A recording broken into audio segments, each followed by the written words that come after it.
BCom part second का paper second प्रबंध। आज हम प्रबंध के सिद्धांत को समझने का प्रयास करेंगे। सबसे पहले बात करें तो सिद्धांत का अर्थ क्या है। देखिए, जीवन के किसी भी क्षेत्र में ज्ञान का व्यवस्थित अध्ययन करने एवं उस ज्ञान को व्यवहार में अपनाने में कुछ मार्गदर्शक बातों को ध्यान में रखा जाना होता है। ये मार्गदर्शक बातें विभिन्न अनुभवों, शोध के आधार पर तैयार की जाती हैं। ये बातें समय, अनुभव एवं निरीक्षण की कसौटी पर खरी उतरती हैं तो वे सिद्धांतों के रूप में स्वीकार कर ली जाती हैं। अब प्रबंध शास्त्र के संबंध में भी यही बातें लागू होती हैं। उसके भी कुछ सिद्धांत हैं और उन्हीं सिद्धांतों को आज हम प्रबंध के संदर्भ में देखने का और समझने का प्रयास करेंगे। सामान्य एवं सरल शब्दों में किसी कार्य का या ज्ञान के संबंध में सिद्धांत वे आधारभूत मार्गदर्शक बातें हैं जो अनुभव, शोध, विश्लेषण, परीक्षण के आधार पर निर्धारित की जाती हैं और उन्हें सिद्धांत के रूप में सामान्यतः अपना लिया जाता है। हालांकि सिद्धांत शाश्वत नहीं होते हैं, सापेक्षिक होते हैं और उन्हें समय काल या परिस्थिति के अनुसार सोच समझकर ही अपनाया जाता है और ये हर क्षेत्र में लागू होता है। तो प्रबंध में भी ये बात लागू होती है। प्रबंध के हालांकि कुछ सिद्धांत विभिन्न विद्वानों द्वारा तय किए गए हैं और उन सिद्धांतों को अपनाने से पहले ये निश्चित है कि उन सिद्धांतों को सभी प्रकार की परिस्थितियों में समान रूप से लागू नहीं किया जाता। उनको लागू करने के लिए उस समय की परिस्थिति, व्यवस्था और अन्य प्रभावित करने वाली बातों को ध्यान में रखकर के सिद्धांतों को अपनाया जाता है। सबसे पहले सामान्य अर्थ समझने के बाद में इसकी परिभाषा भी विभिन्न विद्वानों ने दी हैं और उन्होंने प्रबंध के विभिन्न सिद्धांतों का प्रतिपादन भी अपने अपने अनुभवों और परीक्षणों के आधार पर किया है। उन सब विद्वानों ने प्रबंध के सिद्धांत की परिभाषा दी है और उनमें से एक परिभाषा मैं आपको बताता हूँ, बाकी आप पुस्तक से पढ़ लें। जॉर्ज आर टेरी ने एक परिभाषा दी है, वो ये है: सिद्धांत को एक आधारभूत कथन या सत्य के रूप में परिभाषित किया जा सकता है जो किसी कार्य या विचार का मार्गदर्शन करता है। यानी सिद्धांत क्या है? सिद्धांत ऐसा कथन है जिसको मार्गदर्शक के रूप में अपनाया जाता है, यानी उसको आधार पर उसको ध्यान में रखते हुए कुछ निर्णय लिए जाते हैं, कुछ कार्य किए जाते हैं। इसके लिए एक ब्रेच की परिभाषा भी है: सिद्धांत से तात्पर्य एक आधारभूत सत्य से है जो तर्क का आधार है, प्राथमिक तत्व है तथा सामान्य विधि है। इस प्रकार से हम सामान्य तौर पर ये कह सकते हैं कि सिद्धांत एक आधारभूत कथन या सामान्य सत्य है जो किसी कार्य, विचार या तर्क का आधार होता है।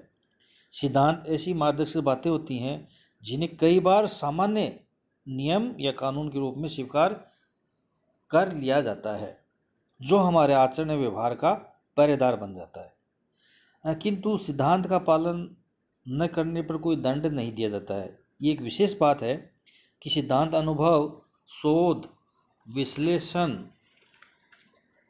परीक्षण के आधार पर बनाए जाते हैं। अतः एक बार निर्धारित सिद्धांत जब तक समय, अनुभव, शोध, विश्लेषण की कसौटी पे खरे उतरते रहते हैं या उनको मान्यता मिली रहती है, तब तक उन्हें कार्य, भावों, विचारों एवं तर्कों को मार्गदर्शक के रूप में स्वीकार किया जाता रहता है। किंतु जब उनमें कोई ऐसा लगने लगे कि भी ये मार्गदर्शक बातें अब अव्यवहारिक होने लगी हैं, इनमें अव्यवहारिकता उत्पन्न होने लगी है, तो फिर उनमें परिवर्तन या संशोधन किया जाता है। सिद्धांत, प्रबंध के सिद्धांतों को समझने से पहले प्रबंध के सिद्धांतों की प्रकृति समझना बहुत ज़रूरी है, और उस प्रकृति के आधार पर ही हम उसके बाद में प्रबंध के सिद्धांतों का अध्ययन करेंगे। यानी क्या मान्यताएं इसके प्रति हैं प्रबंध के सिद्धांतों में, और किस आधार पर इन सिद्धांतों को स्वीकार किया गया है या किया जाना चाहिए, उन प्रकृति को समझना ज़रूरी है। तो प्रबंध की सिद्धांतों की प्रकृति समझने के लिए पहला बिंदु है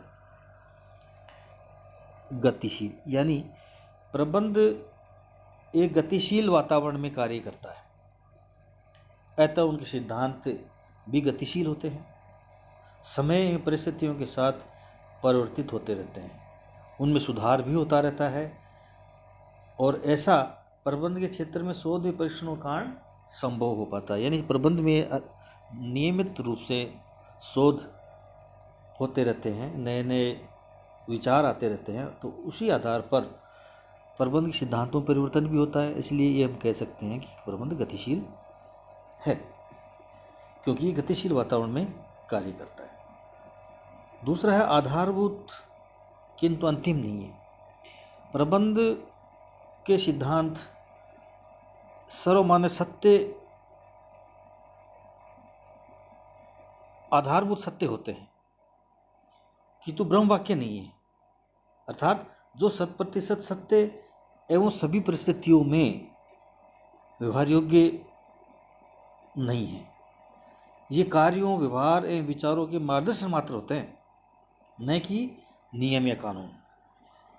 तो इसका मतलब प्रबंध के सिद्धांत नियमों के रूप में नहीं होते हैं, सिर्फ मार्गदर्शक के रूप में होते हैं। प्रबंध एक सामाजिक विज्ञान है, इसलिए जिनके सिद्धांत अनुभव, शोध या परीक्षण के आधार पर ये प्रबंध के सिद्धांत बनते हैं।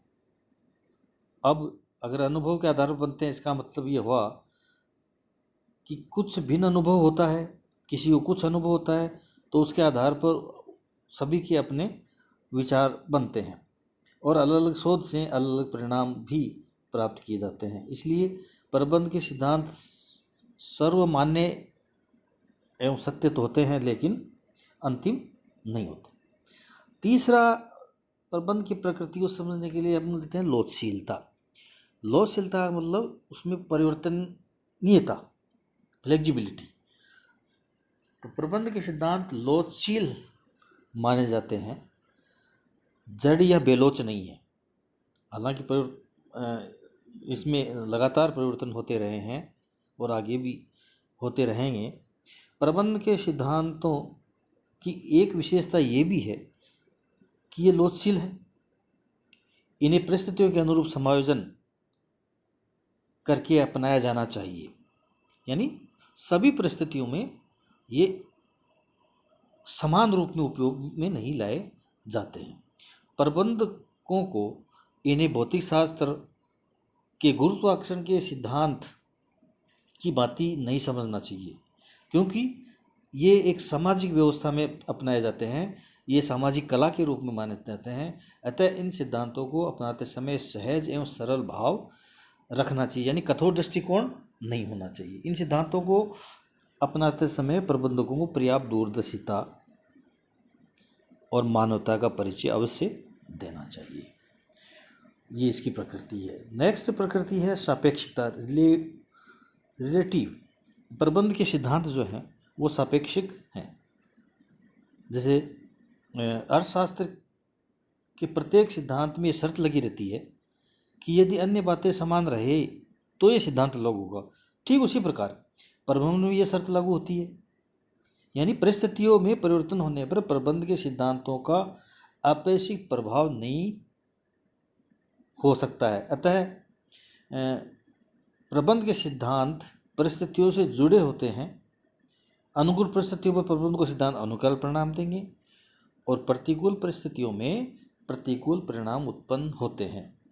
इसलिए जॉर्ज टेरी ने अपनी शोध में लिखा है कि प्रबंध के सिद्धांत प्रबंधकीय बौद्धिकता के चुने हुए बीज कोष यानी कैप्सूल्स हैं, जिनका उपयोग सावधानी एवं बुद्धिमत्ता से करना चाहिए।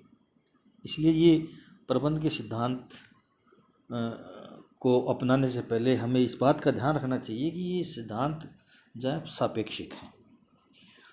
अगला है प्रबंध के सिद्धांत अपूर्ण या अयथार्थ सिद्धांत माने जाते हैं। कैसे? प्रबंध सिद्धांत सदैव 100% खरे नहीं होते हैं।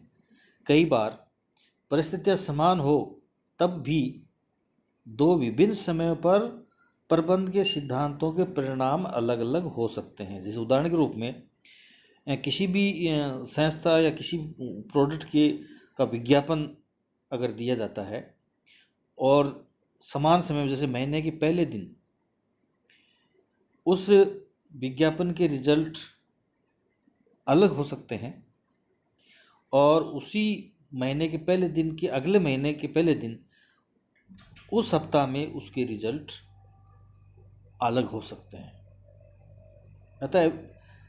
अतः जिस प्रकार से अभिप्रेरणा की विधि एक कर्मचारी को प्रेरित कर सकती है, जबकि उसी स्तर के दूसरे व्यक्ति को वह अभिप्रेरणा योजना सफल प्रेरित नहीं कर सकती है। अतः यह स्पष्ट है कि प्रबंध के सिद्धांत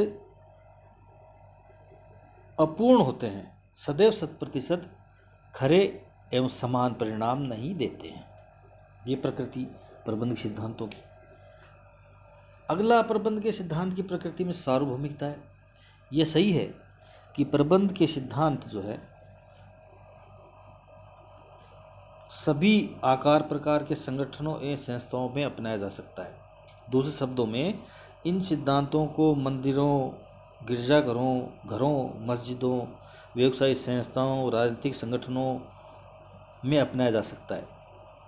सबके अपने अपने सिद्धांत हो सकते हैं, लेकिन प्रबंध के सिद्धांत सब क्षेत्रों में काम में लिए जाते हैं। इन सिद्धांतों को सभी देशों में अपनाया जाता है। यहाँ कह सकते हैं कि प्रबंध के जो सिद्धांत हैं वो सार्वभौमिक या सर्वव्यापी हैं, किंतु ये भी सत्य है कि सभी देशों एवं परिस्थितियों में प्रबंध के सिद्धांतों का जो का त्यों नहीं अपनाया जा सकता है। इसलिए फेयोल ने लिखा भी है कि सिद्धांतों का उपयोग को सांस्कृतिक परंपराएं, आर्थिक विकास का स्तर एवं सरकारी नीतियां आवश्यक रूप से प्रभावित करती हैं।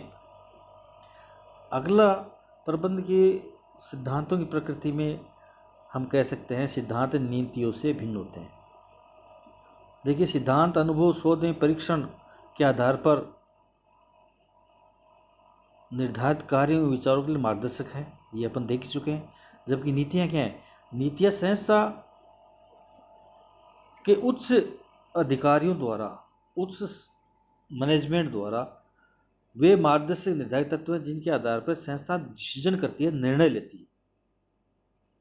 नीतियाँ सिद्धांतों के आधार पर निर्धारित की जाती हैं, किंतु इसी प्रकार सिद्धांत एवं नीतियों में आधारभूत अंतर स्पष्ट है। इसी तरह से प्रबंध के सिद्धांतों की प्रकृति में प्रबंध के सिद्धांत नियमों से भिन्न होते हैं। सिद्धांत जो है वो कार्यों का मार्गदर्शन करते हैं, जबकि नियम कार्यों को करने की एक रीति है, तरीका है। नियम द्वारा बताई गई रीति का पालन आवश्यक रूप से करना होता है। अगर उसका पालन नहीं किया जाता है तो दंड भोगना पड़ सकता है, किंतु सिद्धांत के तोड़ने पर दंड की कोई प्रत्यक्ष व्यवस्था नहीं होती है। इसलिए प्रबंध के सिद्धांत एवं नियम अलग अलग हैं। इसी रूप में प्रबंध के सिद्धांत प्रबंध कौशल से भी भिन्न है। प्रबंध के सिद्धांत एक आधारभूत सत्य यह है कि इनके आधार पर कार्य व्यवहार किया जाता है। प्रबंध के सिद्धांतों के आधार पर प्रबंधकों का या कर्मचारियों का कार्य व्यवहार काम करता है, किंतु जबकि प्रबंधकीय कौशल प्रबंधकीय ज्ञान के उपयोग की विधि है जो प्रबंधकीय कार्यों के लिए आधारभूत होती है। प्रबंधकीय कार्यों को प्रबंधकीय व्यवहार में मार्गदर्शक तत्व के रूप में अपनाया जाता है। इसलिए प्रबंध के सिद्धांत प्रबंध कौशल से थोड़ा भिन्न है। और अंतिम अपन कह सकते हैं प्रबंध के सिद्धांतों की प्रकृति में, प्रबंध के सिद्धांत मानव व्यवहार से प्रभावित होते हैं। प्रबंधक मनुष्यों से व्यवहार करता है या समाज में रहकर के प्रबंध का कार्य किया जाता है।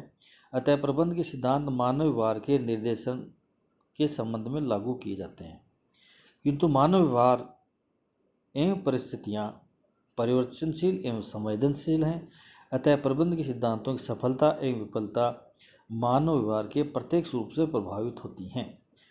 तो इस प्रकार से प्रबंध की प्रकृति को समझा जा सकता है और इसकी नेचर प्रकृति को समझने के बाद में हम प्रबंध के सिद्धांतों का अध्ययन करेंगे तो हम ये समझ पाएंगे कि प्रबंध के सिद्धांत किस रूप में बने हैं और कैसे इनको अपनाया जाता है। यानी अलग अलग परिस्थितियों में प्रबंध के सिद्धांतों का उपयोग करने वाले प्रबंधक के द्वारा उस परिस्थितियों के अनुकूल उनमें थोड़ा बहुत परिवर्तन करके प्रबंध के सिद्धांतों को अपनाया जाता है। सिद्धांत का मूल जो है वो सामान्यतः नहीं बदलता है, लेकिन उसके सिद्धांत के को लागू करने में जो व्यवहारिक व्यवस्था है उसमें थोड़ा बहुत परिवर्तन करके प्रबंधक इन सिद्धांतों को अपनाते हुए संस्था को सफलता की ओर अग्रसर करता है। धन्यवाद।